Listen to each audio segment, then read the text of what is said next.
नमस्कार विद्यार्थी मित्रांनो, स्वागत आहे तुमचं आपल्या यूट्यूब चॅनलवरती। आज आपण बघणार आहोत Gay Lussac's law of gases volume. आपण laws of the chemical combinations बघतोय आणि लॉज ऑफ द केमिकल कॉम्बिनेशनमध्ये चौथा जो लॉ आहे तो आहे Gay Lussac's law of the gases volume.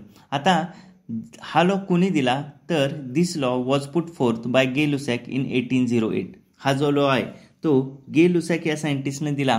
सायंटिस्टचं जे पिक्चर आहे ते तुम्हाला स्क्रीनवरती दिसते आणि किती साली दिला तर 1808 साली हा लॉ त्याने दिलेला आहे। आता ह्या लॉमध्ये त्यानं काय सांगितलं ते आपण बघूया।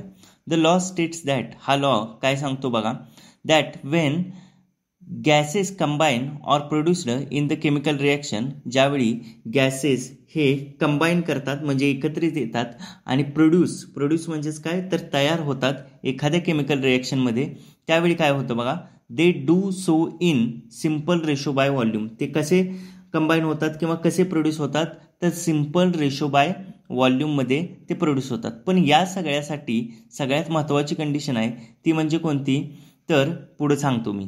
Provided all gases are at same temperature and pressure. जे काय प्रोव्हाइड केलेले गॅसेस आहेत ते कसे असावेत, सेम टेम्परेचरला असावेत आणि सेम प्रेशरला असावेत, ही सर्वात महत्त्वाची कंडिशन आहे।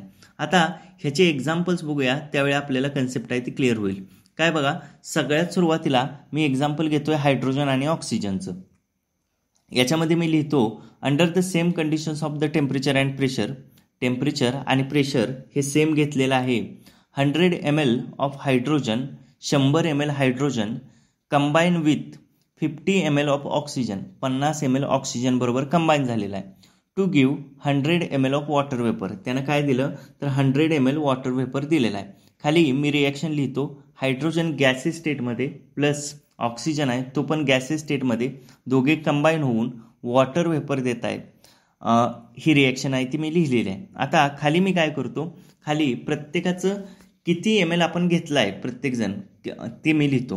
हायड्रोजन आपण किती घेतलेला आहे, 100 ml घेतलेला आहे। ऑक्सिजन आपण किती घेतलेला आहे, 50 ml घेतलेला आहे। आणि वॉटर त्याच्यापासून जे तयार झाले वॉटर वेपर्स ते आहे किती, 100 ml। आता यांना जर मी व्हॉल्यूममध्ये कन्वर्ट केलं, फॉर एक्झाम्पल मी जो ऑक्सिजन तुम्हाला दिसतोय तो आहे 50 ml, त्या ऑक्सिजनला मी 1 व्हॉल्यूम असं म्हणतो। तर मला सांगा हायड्रोजन जो आहे तो 100 ml आहे, तो किती होईल तर तो दुप्पट आहे 50 mlच्या, म्हणजेच 2 व्हॉल्यूम तो होईल। ठीक आहे, जर मी ऑक्सिजन 50 ml ला 1 व्हॉल्यूम मांडलं तर हायड्रोजन आहे आपल्याकडे 100 ml, तो होईल 2 व्हॉल्यूम। अगेन वॉटर जे फॉर्म झालेलं आहे ते सुद्धा 100 ml फॉर्म होते, म्हणून तिथं सुद्धा मी काय घेणार तर 2 व्हॉल्यूम घेणार।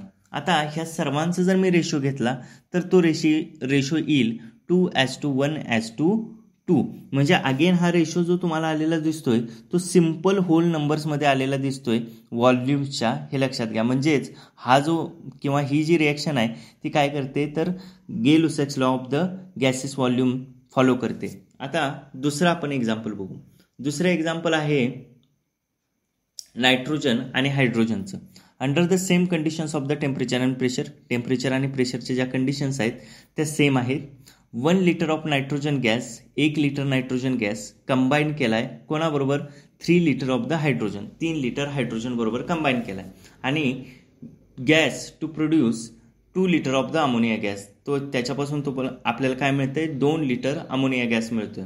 आता रिॲक्शन अगेन मी खाली लिहितो, नायट्रोजन आहे गॅसेस स्टेटमध्ये, अगेन हायड्रोजन आहे तो पण कसा आहे गॅसेस स्टेटमध्ये, आणि दोघे मिळून आपल्याला काय देत आहेत तर अमोनिया देत आहेत। यांचं जे काय आपण व्हॉल्यूम घेतलेला आहे ते खाली लिहितो। नायट्रोजनचा आहे 1 लिटर घेतलेला आहे आपण, हायड्रोजन आहे तो 3 लिटर घेतलेला आहे आणि अमोनिया त्यांच्यापासून तयार झालेला आहे तो आहे 2 लिटर्स। नायट्रोजन जो आहे तो त्याचं जे काय प्रपोर्शन आहे ते किती आहे तर 1 लिटर आहे। आता त्याला मी 1 व्हॉल्यूम असं म्हणतो। जो नायट्रोजन 1 लिटर घेतला आहे त्याला मी काय म्हणतो 1 व्हॉल्यूम। तर हायड्रोजन आपल्याकडे 3 लिटर आहे, म्हणजे हायड्रोजनचं व्हॉल्यूम होईल 3 व्हॉल्यूम, हे लक्षात घ्या।